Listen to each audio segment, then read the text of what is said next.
कैसे हैं सब लोग? राजस्थान कर्मचारी चयन बोर्ड से वैकेंसी आई है। बेसिक कंप्यूटर अनुदेशक के लिए एवं वरिष्ठ कंप्यूटर अनुदेशक के लिए 2 तरीके की पोस्ट आई हुई हैं। इसमें टोटल जो नंबर ऑफ पोस्ट हैं ये 10,157 हैं और जो इसमें से बेसिक कंप्यूटर अनुदेशक की पदों की संख्या है ये 9,862 पद हैं और वरिष्ठ कंप्यूटर अनुदेशक जो हैं उनके लिए 295 पद हैं। इन इसमें से 2 तरीके की पोस्ट हैं, एक है गैर अनुसूचित क्षेत्र और दूसरा है अनुसूचित क्षेत्र। तो अनुसूचित क्षेत्र वो क्षेत्र होते हैं जो कैटेगरी के लिए रिज़र्व होते हैं। आप ये फ़ॉर्म ऑनलाइन माध्यम से भर पाएँगे और ऑनलाइन जो है आप अपने आप से भी भर सकते हैं और जो है जन सुविधा केंद्र पे भी जा कर के भरवा सकते हैं, जैसे आपकी मर्ज़ी हो। आपको करना क्या है, rsmssb.rajasthan.gov.in पे जाकर के आप अपने आप से भी भर सकते हैं या जो आप जन सुविधा केंद्र पे भी जाएँगे तो वहाँ पे भी ऐसे ही भरा जाएगा। आपको करना क्या है, एक एसएसओ आईडी बना लेनी है अपनी, अब डिटेल फ़िल करके और उसके बाद में अपनी और भी डिटेल जो है सारा कुछ फ़िल करके और पंजीकरण करके आप अगला काम क्या करिएगा उसमें प्रीव्यू कर लीजिएगा। प्रीव्यू से होता क्या है कि आपने क्या जानकारी सही भरी है, गलत भरी है इसकी जानकारी आपको मिल जाती है। अगर उसके बाद में अगर कुछ जानकारी गलत भर देते हैं तो आप जो है उसमें सुधार कर सकते हैं। तो इसीलिए प्रीव्यू हर फॉर्म में देखना या भरना ज़रूरी होता है, प्रीव्यू करना बहुत ज़रूरी होता है। उसके बाद में जो निर्धारित शुल्क है आप उसको पे करेंगे और जो है आप आगे बढ़ जाएँगे। अगर आपके ट्रांज़ैक्शन फ़ेल्ड हो जाते हैं या शुल्क संबंधी कोई असुविधा होती है, तो आप जो ये नंबर दिया हुआ है, इस पे 0141 222 1424 या फिर 222 1425 पे जाकर के संपर्क कर सकते हैं। अगर आपको फॉर्म भरने में कोई असुविधा हो रही है, कोई ऑनलाइन आवेदन संबंधी कोई भी आपकी परेशानी हो रही है, तो आप जो है 0294 30 57 541 पे जाकर के आप संपर्क कर सकते हैं। तो फॉर्म संबंधी असुविधा के लिए इस पे फ़ोन करेंगे और जो है फ़ी संबंधी जो कोई असुविधा हो रही तो आप जो है उसमें संपर्क करेंगे।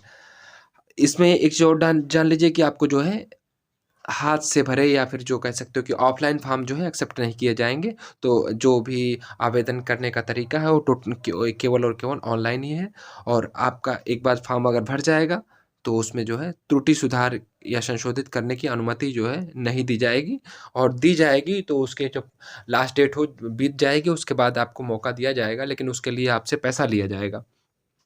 तो आपको ये ध्यान रखना है कि आपको सारी डिटेल अपनी फ़िल करनी है और फ़िल करने के बाद प्रीव्यू आप ज़रूर करिए, क्योंकि प्रीव्यू से आपको आइडिया लग जाता है सारी चीज़ कि आपने क्या सही भरा है, क्या गलत भरा है और उसके बाद अगर सारी डिटेल आपकी सही है तो फिर सबमिट कर दीजिए और आपका जो है फॉर्म सबमिट हो जाएगा। केवल प्रीव्यू जो है वो आपका जो है फॉर्म सबमिट नहीं समझा जाएगा। प्रीव्यू के बाद में भी आपको फॉर्म सबमिट के बटन पे क्लिक करना होता है। आपको ये ध्यान रखना है कि केवल प्रीव्यू करके छोड़ देंगे तो फॉर्म आपका अधूरा रह जाएगा और आप भरा हुआ नहीं माना जाएगा। जो सामान्य कैटेगरी के लोग हैं या फिर क्रीमी लेयर्स श्रेणी में आते हैं, तो उनको जो है ₹450 देना है और अदर स्टेट के भी जो लोग हैं उनको भी 450 ही देना है। जो राजस्थान के जो नॉन क्रीमी लेयर हैं और अति पिछड़ा वर्ग या आर्थिक रूप से कमज़ोर श्रेणी के लोग हैं, उनको जो है ₹350 देना है। जो राजस्थान के अनुसूचित जाति और अनुसूचित जाति के कैंडिडेट हैं, उनको ₹250 देना है। तो आपको जो है ये इस तरीके से आपका फ़ी का क्राइटेरिया है और जो राजस्थान के बाहर के अनुसूचित जाति, अनुसूचित जनजाति या पिछड़ा वर्ग, अन्य पिछड़ा वर्ग या आर्थिक रूप से कमज़ोर या कोई भी कैंडिडेट है, उनको सबको जो है ₹450 पे करना है, ₹450 पे करना है सबको। तो आपको ये ध्यान रखना है कि राजस्थान के जो बाहर के लोग होंगे, वो जनरल कैटेगरी में कंसीडर किए जाएँगे। तो हम लोग यहाँ पे सबसे पहले जो बेसिक कंप्यूटर अनुदेशक हैं, उनकी पदों की संख्या पे बात कर लेंगे और ये गैर अनुसूचित क्षेत्र के लिए हैं, तो ये जनरल कैटेगरी वाले क्षेत्र हैं। इसमें कोई भी अप्लाई कर सकता है इसमें जो है, तो इसके पदों की संख्या के बारे में हम लोग बात कर लेंगे। जो अजमेर से जो पदों की संख्या है, ये 451 है, अलवर से 499, बैरन से 129, बाड़मेर से 458, भरतपुर से 235, भीलवाड़ा से 475, बीकानेर से 251, बूंदी से 225, चित्तौड़गढ़ से 179, चूरू से 453, दौसा से 150, धौलपुर से 170, श्रीगंगानगर से 270 और हनुमानगढ़ से 281, जयपुर से 657 पोस्ट हैं, जैसलमेर से 100 पोस्ट हैं, जालोर से 300 और फिर उसके बाद जो आगे पदों की संख्या है ये झालावाड़ से 229 पोस्ट हैं और झुंझुनू से 466, जोधपुर से 474 पोस्ट हैं और जो है करौली से 95 पोस्ट हैं। बाकी जो कैटेगरी वाइज हैं आप लोग जो है देख लीजिएगा कि कैटेगरी वाइज कैसे पदों की संख्या है।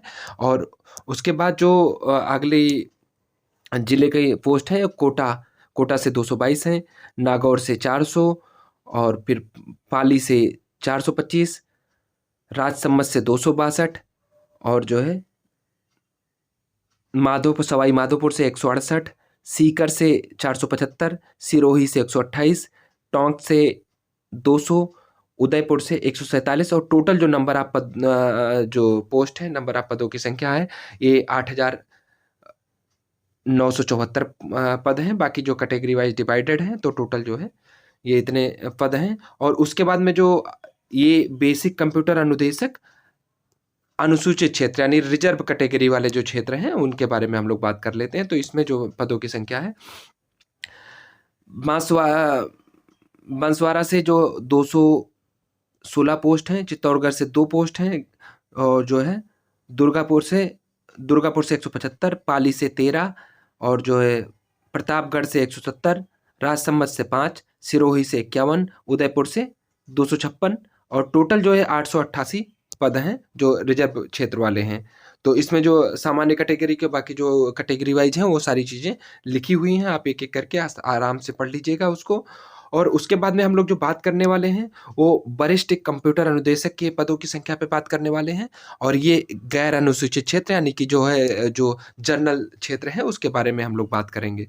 तो इसमें जो जिस जिले में निकली है इसमें अजमेर में 34 पोस्ट हैं, भरतपुर में 29, बीकानेर में 25, चूरू में 30, जयपुर में 41, जोधपुर में 38, कोटा से 23, पाली से 21, उदयपुर से 41 यानी 41। तो टोटल जो नंबर ऑफ पोस्ट हैं ये 282 हैं। बाकी कैटेगरी वाइज अलग अलग पदों की संख्या है। तो आप जो है इसको देख लीजिएगा एक बार। फिर जो वरिष्ठ कंप्यूटर अनुदेशक ये अनुसूचित क्षेत्र वाले यानी रिजर्व क्षेत्र वाले के लिए जो पोस्ट है वो उसमें जो पाली से 1 पद है और उदयपुर से 12 यानी टोटल जो है 13 पोस्ट हैं वरिष्ठ कंप्यूटर अनुदेशक के लिए जो रिजर्व कैटेगरी वाले क्षेत्र हैं। तो ये हो गए। उसके बाद में हम लोग बात कर लेते हैं अगली डिटेल क्या आपको बतानी है। तो आगे की क्या डिटेल आपको बताने की है तो उसके बारे में हम लोग बात करेंगे कि बाकी आपको इसमें ज़्यादा कुछ ऐसे है नहीं लेकिन हम लोग बात कर लेंगे। जो अनुसूचित क्षेत्र में वही लोग अप्लाई कर सकते हैं जो राजस्थान के उस अनुसूचित क्षेत्र की कैटेगरी में आते हैं। तो आप लोग जो है बहुत इत्मीनान करके पढ़िएगा और इसको यहाँ पे सारी डिटेल उसके संबंधित दिशा निर्देश लिखे हुए हैं तो आप पढ़ लीजिएगा। बाहर के लोग इसमें अप्लाई नहीं कर सकते हैं। 2 वर्ष के जो है आपका इसमें ट्रेनिंग या प्रोबेशनिंग पीरियड होगा, प्रशिक्षु आप रहोगे और उसके बाद में आपका जो है जो अस्थायी जॉइनिंग कराई जाएगी। तो 2 साल का जो है आपका जो है एज ए प्रशिक्षु जो है एज ए ट्रेनी आप रहेंगे वहाँ पे। जो इसके लिए एलिजिबिलिटी है योग्यता है उसके बारे में बात कर लेते हैं।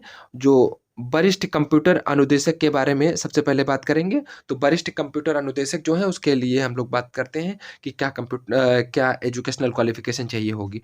तो इसमें होना चाहिए आपके पास या तो मास्टर इन इंजीनियरिंग में होनी चाहिए एमई या एमटेक होना चाहिए। तो एमटेक जो है आपका या तो सीएस में हो, आईटी में हो या फिर कम्युनिकेशन इंजीनियरिंग में हो, इलेक्ट्रिकल इंजीनियरिंग में हो या इलेक्ट्रॉनिक्स इंजीनियरिंग में हो या फिर टेलीकम्युनिकेशन में हो या फिर इंस्ट्रूमेंटेशन इंजीनियरिंग में हो। तो ये सारी जो है एमटेक की डिग्रियाँ होंगी। पर एमटेक सीएसआईटी और उसके बाद में अगर एमसीए वाले भी अप्लाई कर सकते हैं। बी लेवल जिनके पास सर्टिफिकेट है सी लेवल का वो भी अप्लाई कर सकते हैं। एनी अदर इक्विवेलेंट जो क्वालिफिकेशन इसके अलावा भी अगर कोई इक्विवेलेंट क्वालिफिकेशन है जो गवर्नमेंट ऑफ इंडिया द्वारा अप्रूव्ड है वो भी अप्लाई कर सकते हैं। प्लस आपके पास जो है देवनागरी लिपि यानी हिंदी में जो हिंदी की जो लिपि है स्क्रिप्ट है वो देवनागरी है उसमें आपका जो है व्यवहारिक ज्ञान जो होना चाहिए और राजस्थानी कल्चर के बारे में भी आपकी जानकारी होनी चाहिए तभी आप जो है उसके लिए पात्र माने जाएंगे। जो बेसिक कंप्यूटर अनुदेशक है, उसके योग्यता के बारे में बात कर लेते हैं। बेसिक कंप्यूटर जो अनुदेशक है, उनके योग्यता क्या चाहिए, एजुकेशनल क्वालिफ़िकेशन क्या चाहिए? तो आपके पास होना ये चाहिए कि बीई होना चाहिए, बैचलर इंजीनियरिंग होना चाहिए, और ये आपके पास है अगर ग्रेजुएट ए लेवल या पीजी डीसीए मिनिमम 1 ईयर वाला डिप्लोमा होगा, तब भी आप इसके लिए अप्लाई कर सकते हैं। या फिर बीई हो, बीटेक वाले भी अप्लाई कर पाएँगे। बीटेक में सीएस, आईटी और कम्युनिकेशन इंजीनियरिंग वाले, इलेक्ट्रिकल वाले, इलेक्ट्रॉनिक्स वाले या इंस्ट्रूमेंटेशन वाले, और जो है टेलीकम्युनिकेशन वाले। तो ये इतने लोग जो अप्लाई कर सकते हैं। फिर बीएससी, सीएस और आईटी वाले भी अप्लाई कर सकते हैं। या फिर बैचलर डिग्री, कोई भी बैचलर डिग्री यानी बीसीए वाले अप्लाई कर सकते हैं, या इक्विवेलेंट जो है कोई अदर डिग्री जो भारत सरकार द्वारा अप्रूव्ड हो, वो लोग अप्लाई कर सकते हैं। आपको ध्यान रखना है कि देवनागरी लिपि की योग्यता इसमें भी मांगा हुआ है। देवनागरी और राजस्थानी कल्चर का जो है ज्ञान होना चाहिए आपके पास।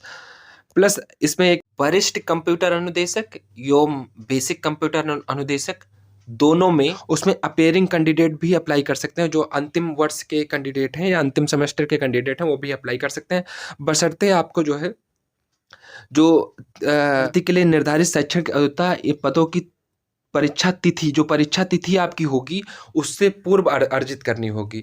तो आपकी जो परीक्षा की तिथि होगी, उससे पूर्व आपको जो सारे आपके डॉक्यूमेंट हैं, वो कंप्लीट होनी चाहिए, आपको ये ध्यान रखना है, तभी आप उसके लिए योग्य होंगे। लेकिन अपेयरिंग वाले अप्लाई कर सकते हैं हाल-फिलहाल में। बाकी आपको जो है इसके पेपर जो है मई-जून में संभवतः होने वाले हैं, तो तब तक आपको सारे अपनी डिटेल जो है कलेक्ट कर लेनी है।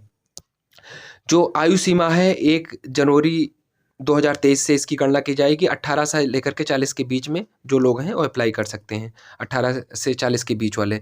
बाकी जो कैटेगरी वाइज़ छूट भी दी गई है, तो आप लोग जो किस छूट में बिलॉन्ग करते हैं, वो लोग आप लोग जो है इसके बारे में पढ़ लीजिएगा।